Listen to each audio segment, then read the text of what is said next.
Millennium, Hindi व्याकरण तथा रचना 7। पाठ 16, सर्वनाम। पढ़िए और समझिए। 1.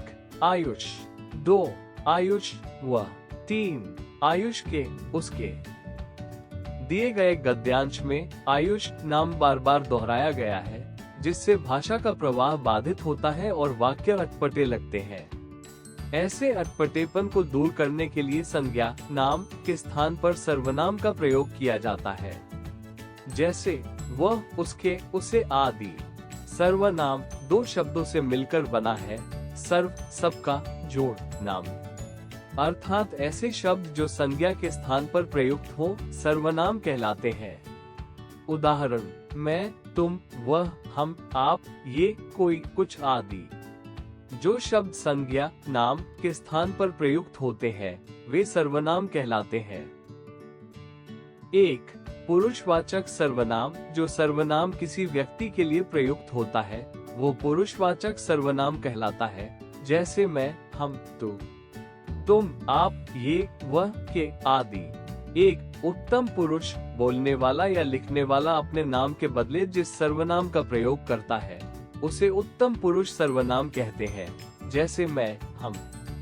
2. मध्यम पुरुष जिससे बात की जाती है या जिसे संबोधित किया जाता है उसके नाम के बदले प्रयुक्त सर्वनाम को मध्यम पुरुष सर्वनाम कहते हैं, जैसे तू, तुम, आप। 3. अन्य पुरुष। जब वक्ता और श्रोता किसी तीसरे व्यक्ति के बारे में बातें करें तो उस तीसरे व्यक्ति को अन्य पुरुष कहते हैं, जैसे वह, उसका, वे, उनका आदि। 2. निश्चयवाचक सर्वनाम। जो सर्वनाम समीप अथवा दूर स्थित किसी निश्चित व्यक्ति या वस्तु की ओर संकेत करते हैं उन्हें निश्चयवाचक सर्वनाम कहते हैं, जैसे ये, वह, ये हाथी है, वो घोड़ा है। 3. अनिश्चयवाचक सर्वनाम। जो सर्वनाम किसी अनिश्चित व्यक्ति या वस्तु के लिए प्रयुक्त होते हैं उन्हें अनिश्चयवाचक सर्वनाम कहते हैं, जैसे कोई, कुछ, कोई गा रहा है, मुझे कुछ हो रहा है। 4.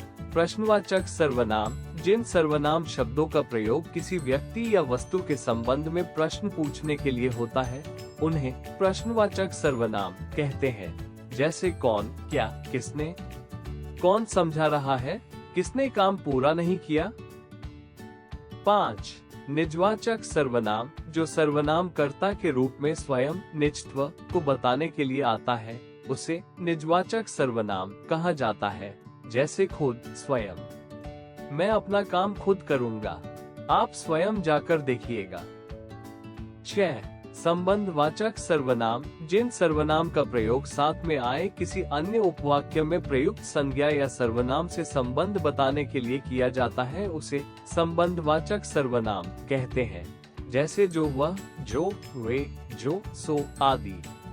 जैसा करेगा वैसा भरेगा, जो बोएगा सो काटेगा।